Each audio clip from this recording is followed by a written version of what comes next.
All right, we're back here in the locker room, 10:17 on a little dreary Saturday. It's Army-Navy weekend. Flyers, Phillies, Eagles, Sixers are all on the table today. We're going to talk about it all. But before we get started, I want to send out my heartfelt condolences. Just so sad, this situation with Oscar Lindblom, diagnosed with leukemia at such a young age. And it just goes to show you how fragile life is, and how precious everyday life is. We take things for granted.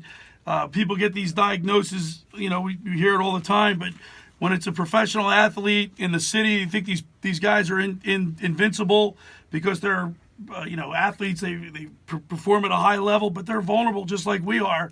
And I'm very saddened to hear about Oscar Lindblom. I saw him the other day in practice when I was there last Friday, and he participated. I watched the whole practice. He didn't get off the ice early. He was out there for the majority of the time. I mean, the whole time it didn't look like there was anything wrong. It didn't look like he was huffing and puffing or anything. It just a sad thing. But we want to send our prayers out to Oscar Lindblom, and he's got to fight this fight. And it's a scary thing to do when you're diagnosed with that, but hey, man, he's got to just pull it up. I know Greg Brown from the Ocean City Beach Patrol. He's been fighting cancer, and we're praying for him as well. It's tough. So send our prayers out for a recovery, a full recovery. Let's talk about the Eagles, because the Philadelphia Eagles, man. The first half of that game on Monday night, I got home from I was with Tony Bruno broadcasting live from the Landmark Americana in Glassboro, New Jersey, and it was a gloomy night. There were people at the Americana. It was a good night. We're having fun talking about it. We were only on for an hour, but from the very beginning, it just didn't feel like. It didn't feel like the Eagles. It just didn't feel like the atmosphere was electric. It was missing something. Now, I know it was a rainy, gloomy night, but I didn't feel anything. And then the game starts, and they didn't feel anything, Josh. That was horrible. The first half of that game, I was like, I just could not believe that they came out so flat and so uninspired. They didn't play. They played like they were playing for anything. They looked like they were already eliminated the first half. And then the crowd booed. The fans at halftime went nuts. You could hear the boos raining down. And you think the players went in there and you think that woke them up? Were those boos, did the Philadelphia faithful, the fans, by the way, I talked to several people that were at that game, and there were a lot of seats in the second level that were empty. A lot of empty seats there Monday night. Albeit a horrible night weather-wise, but they had playoff hopes on the line. And like I said, I didn't feel it. It was a weird dynamic. Sure enough, the team comes out, Josh, and they were flat. I think that this football team is just not a good football team. Not that they're not good players, it's just not a good football team. And I think that showed in the first half of that game. The way they played Slayton, the way that the offense did not execute. Now, yeah, they won the game because they finally stepped up to their potential. But let's be realistic. It doesn't matter how much coaching coaches. At some point, the players got to play. And on the two Slayton touchdowns, Darby misplayed both of them. Rodney McLeod quit on the second one. I couldn't believe what I was seeing. It's as if these players just at times have lapses in knowing how to play football. Josh, I could not believe. Like, I was sitting in my chair. I got home about, 5 minutes into the game, and I could not believe what I was seeing. With what was on the line, it was a disgrace. Now, my question to you is, did the boos, because you heard the boos, sure. Do you think the players went in there, because they haven't heard that type of booing, probably ever in Philadelphia, some of them might have, but the majority of that team hasn't heard those type of boos raining down on them. Do you think they went in there and by man individually thinking, wow, man, we better wake the you-know-what up? I'm not 100% sure if the boos had that much of an impact. I think it did, Josh. As much as the fact that the players themselves were embarrassed. You don't need booing to feel embarrassed. Now, maybe for some players, that kind of shook them up, woke them up a little bit. But I'm not 100% sure it was just the booze. I think that the players also had to look each other in the eye and say, guys, what are we doing here? They had to go into that locker room with their heads hanging. Can you imagine? Look, you play football. I was in locker rooms. We're in the locker room now. You're not playing well. You come in. They're human.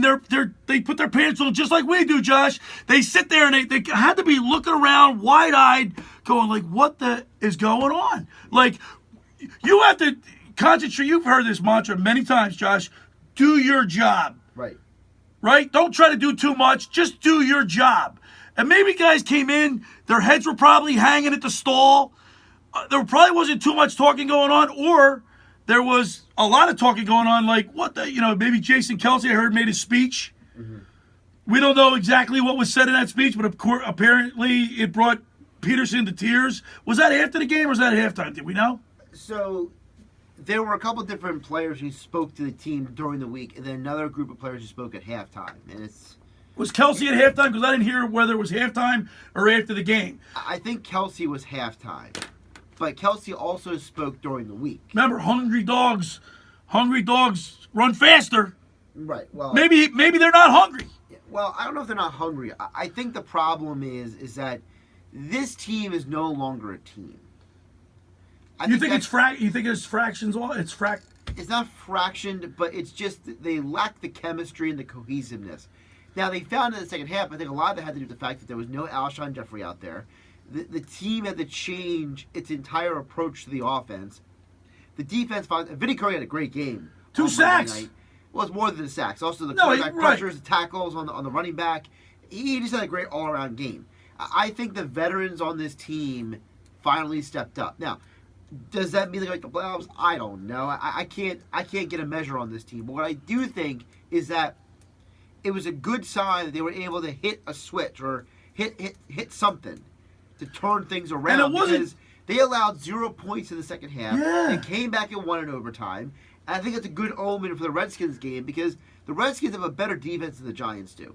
And I think that if you can do that in one half without any real game planning for the personnel you have on the field, I think you can, with a whole week of game planning, replicate that against a Redskins team that literally the only thing they can do is play a little defense and run the football. Well, that's the operative word, Josh. Run the football, because we know they threw the ball, 50 times? 50 times. Yeah. And, the Eagles were 0-5 when they threw the ball 40 times or more leading into that game. Yeah, well, sometimes it's a necessity. They put Ajayi in there. He was getting nothing done on the ground. And the only time they had success on the ground was Boston Scott on the semi-gimmicky plays. The end arounds and the We saw some screens. Counters. We saw some screen plays. Well, that's a pass play. Still, but we haven't seen that much of it. I'm specifically talking about the running plays. Right. They weren't getting a lot of traction. And I think that Doug realized that they had to go to the screenplay. They had to go to the 2-3 tight end look. They had to go to different formations to actually generate offense. And I think that Wentz functioned better in that type of offense than he does in the traditional offense. I think Wentz was more comfortable I don't know why he is this way, but I feel at times Wentz is better off script than on script. You know what I mean? I feel like sometimes you give him the game plan and he still wants to improvise. He still wants to ad lib. Right, right. He changes he checks down a lot. He's like a comedian who never goes by the script but ad libs the entire time. Improvisational. Yeah. Listen, when I said this on Monday night when I was with Tony Bruno and the countdown, the kickoff with Tony Bruno on Monday night, and John McMullen was there, and I said, John, how do we get this so wrong? We were told by everybody in the news media, all the beat writers, the players themselves, how great this team was, that this team had more talent than 2017, the Super Bowl team. John said, well, we got it wrong. How do we get it so wrong? And if that's the case, if this team has more talent, they should be able to overcome the injuries. Remember, in 2017, what did they do, Josh? They had the next man up mentality. Right? Hungry dogs hunt faster. They had several injuries that year, and they overcame them. Now, I know it's over. Everybody at this time of year is banged up, Josh. I don't want to hear that excuse that we have injuries, especially after the way some of these backups played. on Monday night. Well, I think the issue with the backups is more of an indictment on the building of the roster than it is the actual team.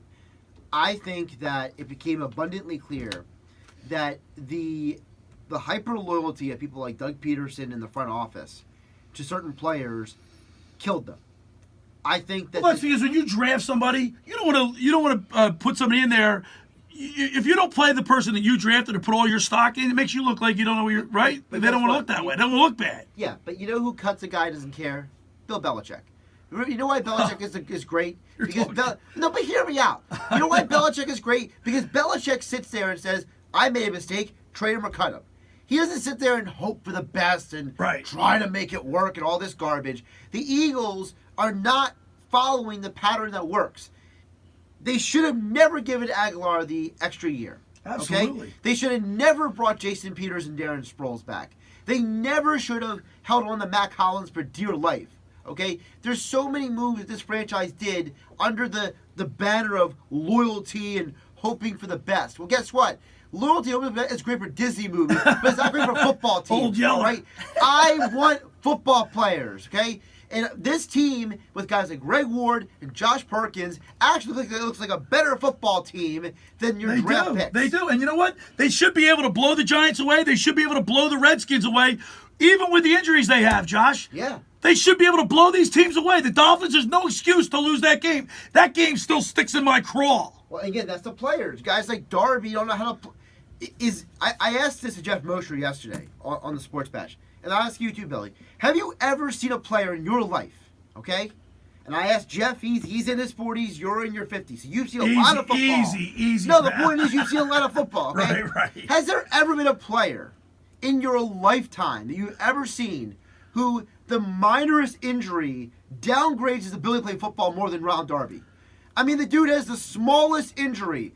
Hip flexor, my toe, my this, and the dude becomes incapable of playing football. He's absolutely embarrassing. Ronald Darby has to be the most embarrassing cornerback He to needs play to in take- Philadelphia since Nnamdi Asomugha. He needs to take a page out of Matt Niskanen. Can you imagine if he had that hockey player mentality? I bet you Ronald Darby doesn't even know who Matt Niskanen is. No, I know, but if he had a little bit of that, we could be singing a different tune. Well, the problem is the guy who has Matt Niskanen in him is Jalen Mills of Kamuk Hill, and now they're in trouble. Right. Because they didn't report some of their injuries. Damned if you do, damned if you don't. Listen, Josh, you just mentioned Bill Belichick, and I know we got to get to a break, but geez, how about these news out of New England? They're spying. They send a video crew to Cleveland, and they're filming the sidelines. Now I defended the Deflategate, and I defended. This is blatant cheating right there. I have to disagree with you for this reason. Oh, Because are you serious? The people in charge of this is not the Patriots football operations. This is a production crew that goes through their website that's for media and promotion. Okay? You don't think they were all in on it? First of all, if they were in on it, why was it going on all year? Was it going on all year? No, it wasn't.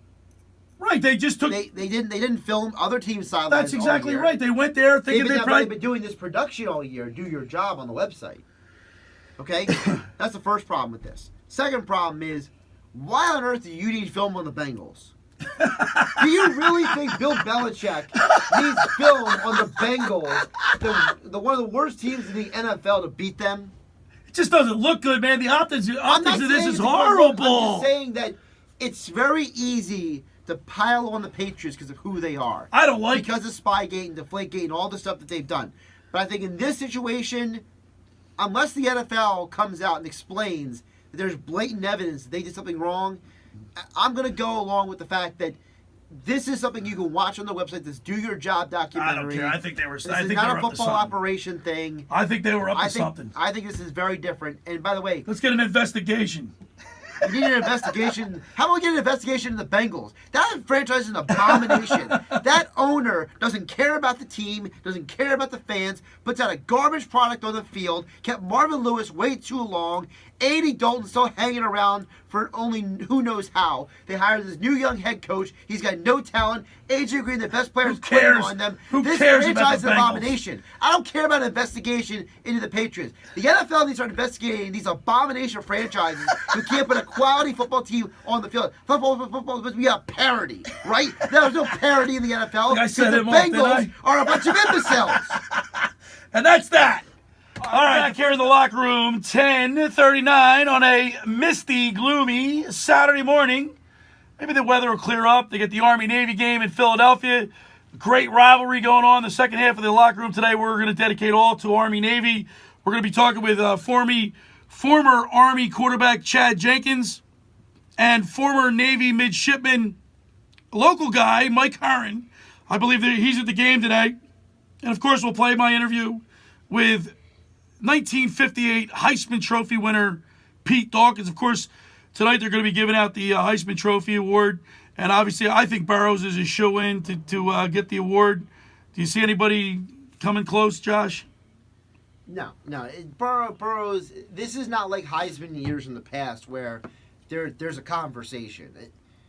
I think the only conversation that should be had right now is the fact that there's 2 Ohio State guys there. Right. And there's no Jonathan Taylor. I think that the Heisman Trust, I think there's too many voters.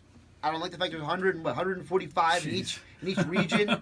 You have people voting for these things that don't even watch football. Right. All they do is look at stats. I vote. think that the fact that both Chase Young and Justin Fields are both there, I think kind of hurts the reputation of the Heisman. Because you have the guy who's a 2-time Doak Walker winner. South Jersey's own Jonathan Taylor. Right. The guy has over 6,000 rushing yards in his college football career.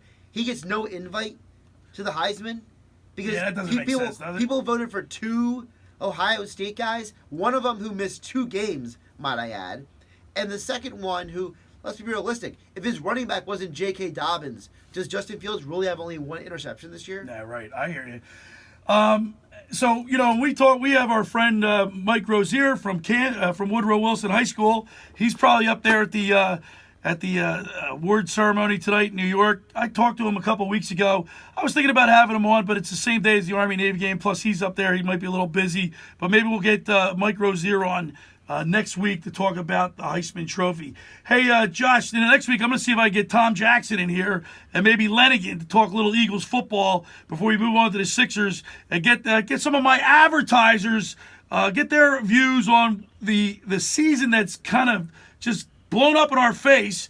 We thought this team was destined for great things, just like we did with the Phillies. And next week we'll get the boys in here and get them discuss it. All right, the Sixers. Josh, the Sixers are, 20-7 now? And they're under a lot of fire. Brett Brown, Pete Thompson's question, how much does Brett Brown have to do with the Sixers record? Josh, did you hear the interview, the Shaquille O'Neal and Charles Barkley, their criticisms of Embiid this week? Yeah, I mean, I think. And you guys all discussed it, right? Yeah, well, I mean, it's definitely a talking point this week. Look, and I will say before we get to what happened after Thursday night, I will say that I don't think Shaq and Charles did anything particularly wrong. Not at all. Matter of fact, I loved it. I responded to a tweet from Mike Gill. I said I love it. You know what the bottom line is? They were challenging his manhood. But here's the one thing. Guess what? Embiid took his criticism, his constructive criticism. He was all ears. He could have gone the other way with it. He could have gotten a war of words with those guys, but he didn't. He took the criticism. He listened to him, and he tried to implement it, Josh. And I think that is that's a feather in Embiid's cap. I think he is, for him to handle it the way he did, Josh, I think kudos to Embiid. Could have gone the other way. We have some of that. Let's play some of that clip. Terrific game tonight. Listen, we don't expect you to get 38 points every night, but we need you to be aggressive because when you're a great player, and you are a great player, you have to set the tone for your team every single night. And we're not going to let Ben off the hook either. Ben's got to be more aggressive, especially when you go out the game. But I picked you guys to get to the finals, and I just need you to lead this team every single night. And I'm going to stay on you. I know you get mad at me sometimes, but I'm going to stay on you because you got a chance of being the best player in the world. We don't say that about a couple of players. And you were terrific tonight. And just, hey, keep it going, man. Keep it going. I appreciate you. I've really listened to what you said at Shaq, and I'm gonna keep working, and I'm definitely gonna use that and try to get better every single night and bring it every single night. Thank you. Joel, this is me, Shaq. Forget being a basketball player that's played, whatever. As a fan, that was fun to watch. As a big man fan, that's fun to watch. You dominated the game. You shot high percentages. You played well. You had fun. You played hard. Your teammates followed you. And this is how you're supposed to play every night. I know Charles just said he doesn't expect you to get 38 every night. I do. I've seen it before. I got you. You can do it. You have it in you. And, you have to get to the point in your career where you look at the people and be like, oh, tomorrow we play Minnesota, I'm getting 40. And challenge yourself to that. You can do this, what you did tonight, do it every night. I'm proud of you, and I thank you for listening. A lot of people call their mamas, trying to get people fired, do all that stuff. But you listen. We appreciate you, brother. Yes, I appreciate you. So my question is, why did they listen to Brett Brown? Why does it take Shaquille O'Neal and Shaq, Shaquille O'Neal and Charles Barkley to wake him up? Brett Brown not doing his job? Well, I don't know if Brett Brown's not doing his job as much as the fact They don't listen to Brett Brown? Look, time out, all right? I'm hot. I get that, Bill. But let's be realistic. Aren't there always going to be certain people that you listen to and you won't listen to other people? No matter who they are. Yeah, but a coach that is getting through to it, that reaches his players, that's what you're looking for. You're looking for, maybe it's time to move on from Brett Brown is what I'm trying to say. Okay, well, if that's what you're getting to, that's fine. But I do think that the opinion for Joel Embiid, people like Shaq and Charles Barkley or like Hakeem Olajuwon, who he idolizes, he values their opinion more than anybody else. I think that there are a lot of players, whether we like it or not, they look at other players with a level of respect and reverence that it doesn't matter what their coach is. It doesn't matter who the coach is. Just because your coach may be Phil Jackson or Doc Rivers or Steve Kerr, like, do we really think that Steve Kerr is some great savant? No, but Steve Kerr played the game. He was successful in the NBA. Well, a champion, right? Well, that's all right. It doesn't matter. But there's a he big laced them up, big difference between Steve Kerr and if Michael Jordan walks in a locker room and puts his arm around you and sits you down and says, "Listen, kid, we gotta have a conversation about your game."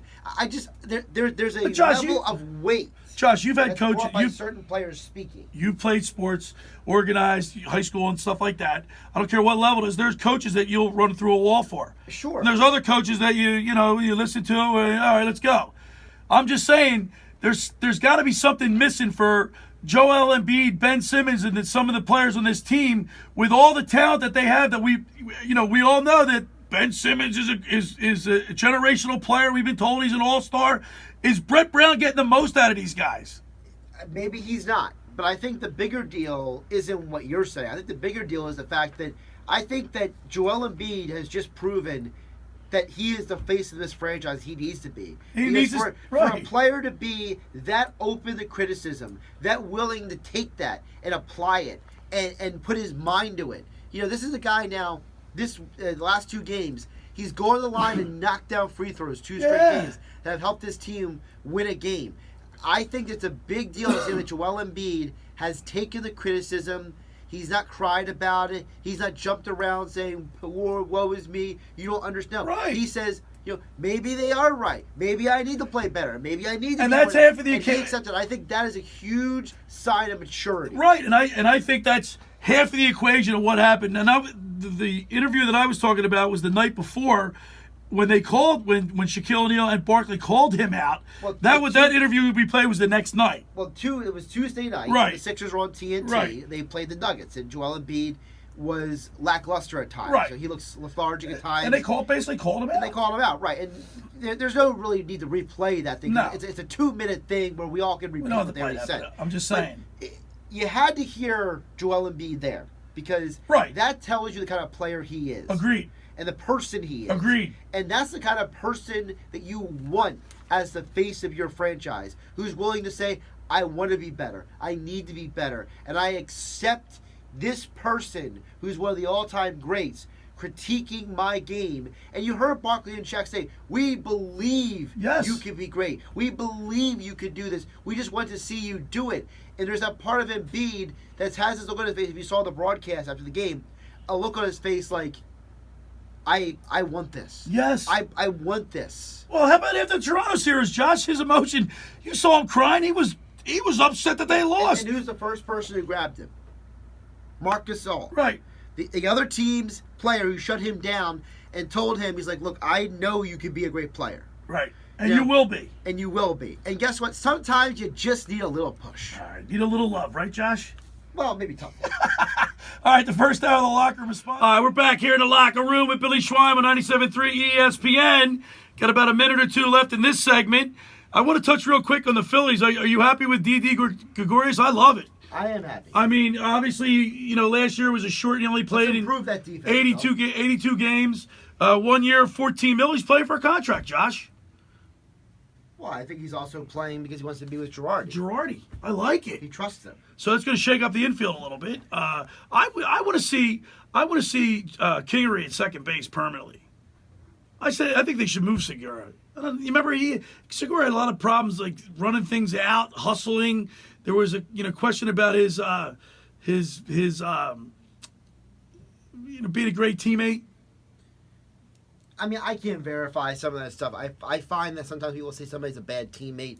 It's sometimes a little like, who's saying it? You know what I mean? The Flyers are in Minnesota tonight. That's on 97.3 ESPN. Absolutely. We have the Army-Navy right game. after the Army-Navy game tonight. Big day. We had the sports bash with Josh Henning right after the locker room. This is a perfect Saturday for you. You can literally Billy Schweim can just leave 97.3 on all day. And he'll be I happy. am. It's going to be on my car. Well, it's always on my car. On my car radio. First hour in the books. Next hour, we have an interview with Pete Dawkins, the 1958 Heisman Trophy winner. We're going to be talking with former Army quarterback Chad Jenkins. There's a book about him called The All-American. It's a great read. Mike Curran from Annapolis, a former Navy player, went to Absegami High School. We'll talk to Mike. We'll dedicate the second hour of the locker room to the Army-Navy game. Of course, it's one of the best rivalries in all of college football. It's the locker room with Billy Schweim here on 97.3 ESPN and the 97.3 ESPN mobile app. We'll be right back. We're back here in the locker room with Billy Schweim on 97.3 ESPN and the 97.3 ESPN mobile app. We're getting you ready for Army-Navy football. And we're getting into the Army old brave Army team. This tradition, this rivalry is storied rivalry. It started in 1890. Navy leads 52-7. Of course, all the pageantry that surrounds Army-Navy football. There's nothing like it in all of sports. These guys play. They go out once a year, try to beat the heck out of each other. But after that, they're on the same team. And we're just going to listen to a little Old Brave Army team. It's just so much fun. A lot of pageantry involved. There's been some streaks. We're going to be talking. I had an opportunity to interview Pete Dawkins, the 1958 Heisman Trophy winner. Of course, he played on that team that went 8-0-1, and that year they beat Navy 22-6. Now, Navy dominated Army from 2002 to 2015. They won 14 games in a row. So this is the 120th meeting of Army-Navy. And yesterday I was at the Marriott, downtown Marriott in Philadelphia, where the Army headquarters was. The team was there. There were all kind of Army dignitaries, and it was a lot of fun. A lot of classmates get to see each other they haven't seen in a long time. This is a brotherhood. This is more than just a football game. Yes, it's a football game, but it's more than a football game. And these guys serve their country after they're done with playing football for Annapolis or West Point, and something that they will have with them forever and ever. And I'll tell you what, just being a part of seeing it over the years is just I'm in awe. You know, you get to see they do the spirit.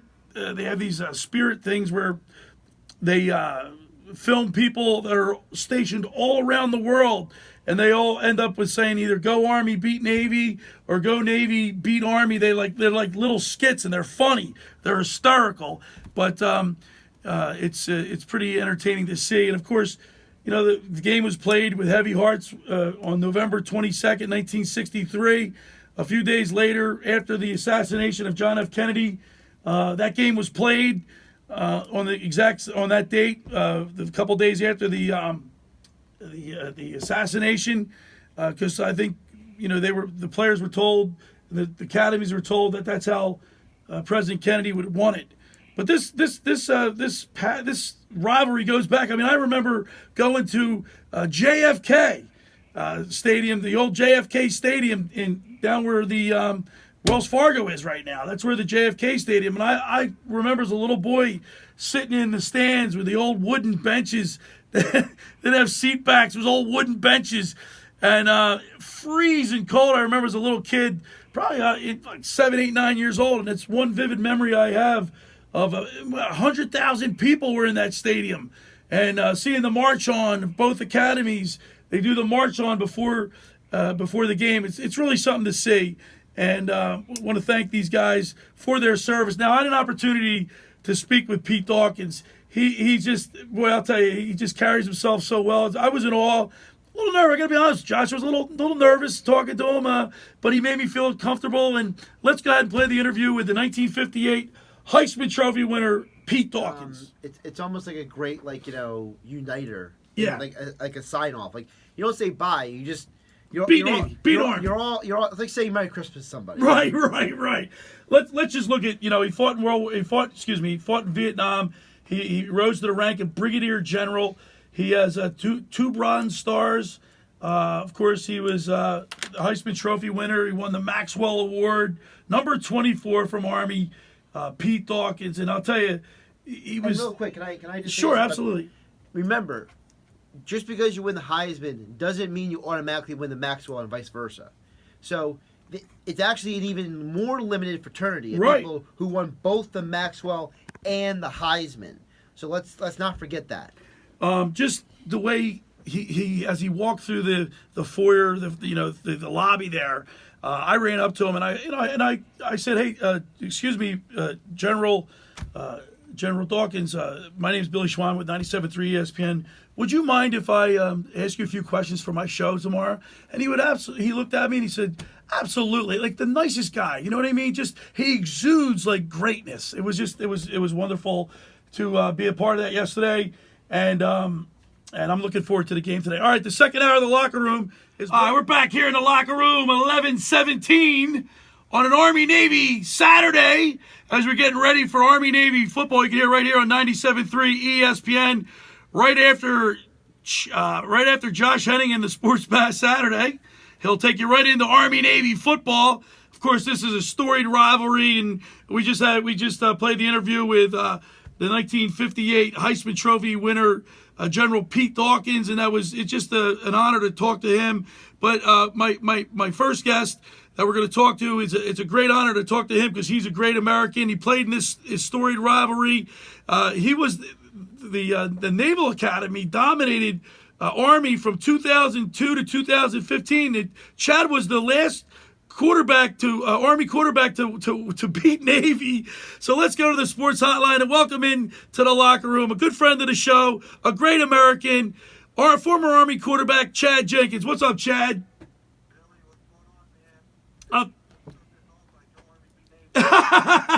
You know, I just said to my producer, Josh, that we were at the Marriott last night where the Army headquarters is. The team stays there, and everybody was there. I had an opportunity to talk to General Dawkins. That was unbelievable. But when you speak to everybody, Chad, you know as well as anybody else, if they don't even say goodbye, they say, "Go Army, beat Navy."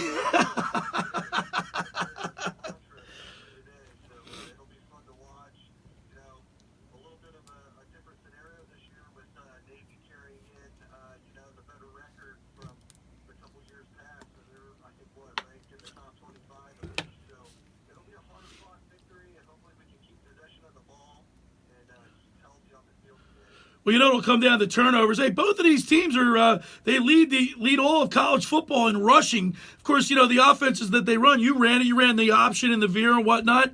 It's obviously conducive for running the ball and piling up the yardage. Ball control is the key to this game. Yeah, it will. It'll be, I see this one going down to whoever has the ball at the end of the game and whoever can keep it off the ground today. I don't know. I think it might be a little bit sloppy there in Philly today. So ball security and whoever has it at the end of the game might go down to the wire. We're talking with Chad Jenkins, former Army quarterback. Of course, I don't know if people haven't been up to West Point. It's just an amazing campus. The cadets, you guys, it's a regimented, structured. You guys are squared away. Talk a little bit about some of your memories as going to school, walking around that campus. Yeah, I mean, a lot of my memories, that I reflect back on today are really not only the academics and all that, but first and foremost is the football memories. The Saturday afternoons going to battle with my brothers in Lincoln Stadium. I said this often, that prepared me more for leading men in combat than anything else that I did at West Point. However, the academic rigorous schedule and the military training that's done in the summertime and the flooding of information has done at West Point. Stepping away from it years later and being removed from it and looking at it from a standpoint of what the end-all goal of West Point really is, and it's to put as much stress on an individual so that they can determine what the priorities are, the task at hand, so that way one day, God forbid, but when it does happen, and it's happened for the last 18 years now, that when we are in war and we're leading our sons and daughters, our most prized possessions here in the United States, in combat, we'll be able to decipher that information and prioritize, stick with the mission at hand. So that's what really West Point and the schedule and the whole premise behind that academy is. We got to recognize what the true mission is, and that's leading men and women in combat. Of course, General Dawkins alluded to that by saying that for this Saturday, you guys want to beat the hell out of each other, but after that, you guys are playing on the same team. Yeah, and that's oftentimes people get a little bit sore on hearing combat analogies used for football, and oftentimes that's from people who, one, never played football, or two, never heard a shot of fire and anger before in war. And fortunately, the Lord's will to have both those things play a factor in my life firsthand. And I can tell you that those combat analogies to describe what's going to happen here at 3 p.m. in Philadelphia is true. It's going to battle, it's the chaos, it's the focusing on the mission at hand, understanding only the calendar portion of that play, and that's very similar to what the fog of war is in high intensity combat. So those skills and those tangible behaviors that those players on the field are going to use today will carry on and set them up for success for what we face overseas and the adversaries we face in the country. And that's what it's all about, because we know, lining up across the ball from those days on Navy, that by God, when push comes to shove, our backs are on the line, and when it's life and death, we've been cut from the same cloth, we share that blood and tears and sweat, and we know the bigger purpose for when the game's over and the real battles begin. We're talking with Chad Jenkins, former Army quarterback. And now, Chad, after you play and attend West Point, you guys got a commitment to fulfill, and you did yours rather well. I'd say you were in the 10th Mountain Division. You were deployed in Iraq. How many tours did you do? Yeah, so my first deployment was a year long with the 10th Mountain Division in Iraq, Fallujah, first battle of Fallujah, and then when I came home, I tried out with the 75th Ranger Regiment, was assigned 2nd Ranger Battalion out to Fort Lewis, Washington, as a platoon leader and ground force commander, and went on 3 more combat deployments to Iraq, so a total of 4 altogether. There's a great book that was written called The All-American: Two Young Men, the 2001 Army-Navy game and the war they fought in Iraq, written by Steve Eubanks. This book details your life and Brian Stan from Annapolis, from Navy. It follows you guys in basically from high school, talks about what type of people you guys were, and it follows you through your college, your West Point days, all the way through Iraq.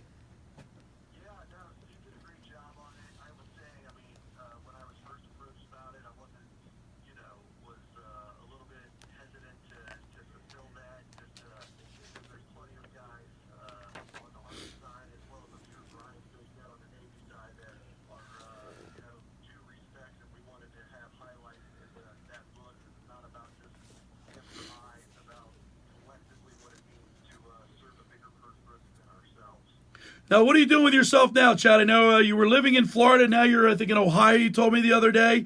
Tell us a little bit about what you're doing now. Yeah, we headed back home. So my wife and I are both from here, so it made sense for us to get back close here to family and to have our kids in a family environment. And I kind of run two businesses right now: a government contracting company and then a media consulting company as well. So that's kind of my full-time professional jobs here, and we're just glad to be settled back and be in the great state of Ohio.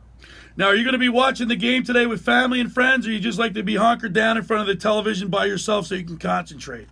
No, I mean, my goodness, my kids. We love watching it, being around it, and watching it this afternoon. So it'll be the family together, and it's a way to celebrate two great teams and just the whole everybody there, everybody in that stadium. I mean, it's President will be there today. from generations that watch that game and are at that game, who have been to battle and who have done the hard-fought fighting for this country. What a celebration of them as well. Chad, I got to tell you that the pageantry that's associated with this game is second to none. As a player, do you get pumped up when the jets go flying one way and the helicopters go flying the other way? Yeah, I wish our helicopters were a little faster. Jets are pretty cool. So, unfortunately, the flyovers, I'll give Navy credit on the flyovers. Everything else is for the good old brave old Army team. Hey, Chad, another thing, too, that you guys, both academies, you guys do pranks leading up to the game, like stealing the goat or, things like that. What were some of the things that you noticed when you were there attending that you remember? And that's pretty cool because it's sort of camaraderie, especially the Corps of Cadets and the midshipmen. I mean, I will say that weekend, Army from a player's standpoint, I guarantee it was that way for us. It was that way prior to school, and it's that way still today. And that focus and that determination and that laser surgical mindset, I mean, that started on, for Army, that would have started the fight back, getting ready for Army, or getting ready for this. Yeah, for this game. Yeah. I to be honest with you, I don't even remember the prank. I left that to the Corps. On our mind, that was All right, Chad. Well, listen, man, we really appreciate it. You're a great American. I want to thank you for what you've done for the game of football, for this rivalry, but also your service to your country. You're a great American. Thanks for being a friend of the locker room, and hopefully one time when you come into Philadelphia for one of these games, we can actually meet each other. that sounds good, really. Thanks for having me. God bless, man, and go Army. All right, go Army. There's Chad Jenkins, former Army quarterback. I'll tell you what, man, just a great American, and just fills me with joy to talk to a great American like that. Want to remind people the second hour of the locker room is brought to you. We gave the Army its just due, but now we saved the best for last. We're gonna bring in a guy, a good friend of the show. It's a great story. It's a Hollywood. It's a story made for Hollywood. He went to Absegami High School. He was in the Ocean City Beach Patrol. Local guy makes good. Let's welcome into the locker room, Mike Herron. What's up, Mike? You. Hoorah! How you doing, Mike? I'm great. Thanks, Billy. Now, Mike, are you down at the game today? I'm heading down to the game. You got it. Yep. All right, Mike Herron, a little background. I just mentioned it. You went to Absegami High School, played football on the Ocean City Beach Patrol, spent your summers in Ocean City surfing, buying your stuff at Surfer Supplies, right? You want to see Greg? Bringing back some memories? But what I love about you, Mike, obviously we're friends, but I love your story, and it's worth repeating over and over again. Talk about like a undersized, like you're like Annapolis's version of Rudy. Tell us a little bit about some of the adversity that you had to overcome pursuing your dream to play in football at Annapolis. Well, it's the biggest part of it is just that I got told no a number of times. Anybody out there with adversity realize that's going to happen a lot, and you just have to face it and do your best. But head coach told me no. I tried to come on to the team, and he said no. Bill, Now, Mike, hold on, Mike. How much did you weigh your freshman year? I checked in as a plebe around 190, and then after a plebe summer, I went down to like 175. By the time I was trying out, like a cold tryout to walk on, they just said, no, we don't need anybody. Yeah, so I wound up playing lightweight football. My brother was an all-conference offensive lineman for the 150 football team. They called it 150 in the day. Now it's called sprint football because the weight then was 158 minimum. Sorry, maximum, and then now the weight is 175. But I played fullback, and it was really a great program, a great league, and a very tough. Everybody's really quick, so they call it sprint football now. But you had your eye on the big prize. You got it, brother. So I always knew I was going to be able to play at Division I level. I just didn't know how, but I was going to play for Navy. So fast forwarding it that to the end of the season after starting as a fullback and my brother starting as a center, which is cool. We were both in the same huddle. It was great. I was a fullback. But right then, after the season, I started to. My plan was to gain the weight back, which I did. It was about 40 pounds, and honestly, within a couple of months, and I started to work out with the agility drills with Coach Belichick in the gym. Wow. This is like, I mean, you weren't not allowed people to come. So I could just, I dropped in, I was in the back, and Belichick was yelling at everybody. Please, you look like my grandma. Belichick was offended by that. And so later on, as I kept going to these drills, these sessions, I was like, I don't think he's talking to me anymore. I started to believe in myself more and more. And we got to the spring football season, which is the same league year, and he gave me a chance to. I interviewed with the coach 3 times. Each time he said no. The third time I said, Coach, you don't understand. It was Coach Gary Trent. I've been to every one of your spending sessions with Coach Belichick. Every one of your weight distance sessions with Coach Muschietti. I said, I'm coming out for your team. And I stepped forward and said that. And said, okay. I got 3 tackles in the spring football game. There happened to be the last 3 plays for the spring football game. He barely put me in, really. Now we're talking with Mike Hearn, a former Navy defensive back. Now tell us what really got their attention, Mike, because this is a great story. Who'd you knock out? You were told not to hit him, but you hit him anyway. Yeah, well, it was a butt-up drill, and anybody that played football knows that you're supposed to butt people up, wrap them, and not tackle them. So, Matt McCallum was leading rusher. A great linebacker, like the Yellow Carriers, first move. Went on to play for the Oakland Raiders, scored 3 touchdowns. Napoleon McCallum, right? Great athlete. And so we came off tackle one play, and I just jacked him up.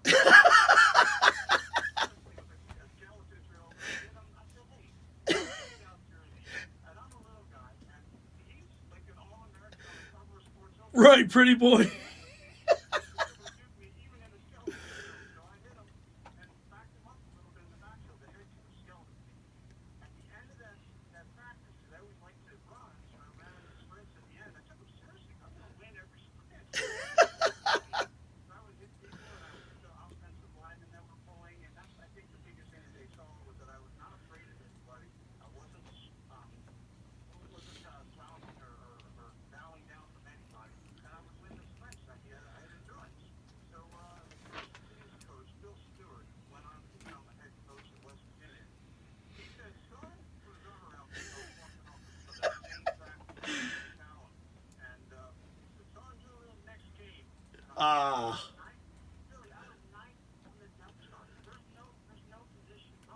Right?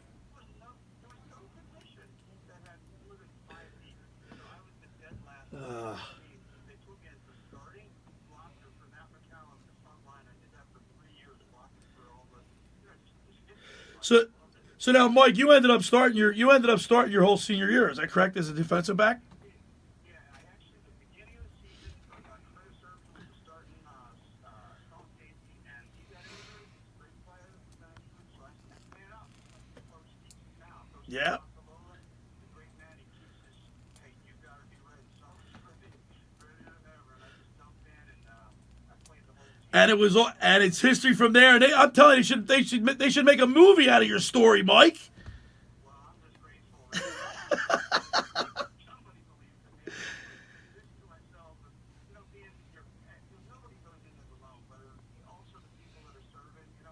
Yeah. To the real story is that the players, every one of them, Army, Navy, they're going to be officers, they're going to lead, they have to care about people, they have to take them through tough situations, and they have to really love what they're doing. They're like student athletes forever. Yeah. Culture is great. We're talking with Mike Curran, South Jersey's own. He played football at Annapolis and Navy, and what a storied rivalry we're getting ready for today. You played in it. We talked with I had an interview with General Pete Dawkins, the 1958 Heisman Trophy winner. Earlier, we played that. We talked with former Army quarterback Chad Jenkins, and to a man, everybody you talk to, all you guys say the same thing. It's about the brotherhood. It's about the brotherhood. It's about the relationships that you create and the leadership of men. It sure is. And when you see the offensive line on both teams, you got to give them great credit. I saw Army play against Michigan, and they won every play, in my view, except for the last 3 plays. But they fought so hard, and I think this is going to be a great game because the 2 offensive lines, the defenses are going to be just out for full out and make it happen. But that's definite. But the reality is these guys are going to be like Malcolm Curry. He's going to be a Marine Corps officer. You've seen in his eyes that he's ready to be a part of a great team, and he knows that he's a good athlete, but he also respects his teammates so great that if they don't do their job today, then nobody's going to win any games. Nobody's going to get any yards because they're all counting on each other, just like in the military. Now, Mike, what did you do? What was your role in the Navy after your playing days? You were a pilot, right? Or was that your brother? My brother was a Navy pilot. He served on the USS Enterprise tours. He's a combat pilot. Wow. I actually served in the same exact type of plane, but a PA-60 Prowler, which is an electronic attack Okay, that's what I thought it was. jamming plane. So it's basically You jammed their signals, right? jam signals, missiles, the signals, yeah. So the And you land on Mike. You land on an aircraft carrier, right?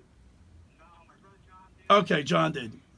All the Marine Corps and Navy pilots have to land on carriers, and the navigators they're required to do the simulator and they'll land on just go through and make sure you're aware of support. But we did not. My department did not have to go on a carrier when I was in, but they did after I got out of my squadron. But yeah, so it was great. I was a navigator for actually 3 hours. So I'm thankful for that. There was some scary times, and that's where composure comes in on the athletic field. Composure comes in your professional life. So this is real stuff. It's real tangible. Absolutely. You learn in sports and in academics and these leadership academies. So proud of being a part of it. Mike, I got to tell you, we're friends, but I really appreciate, admire you and the things that you've done for not only Army, Navy football, for our country.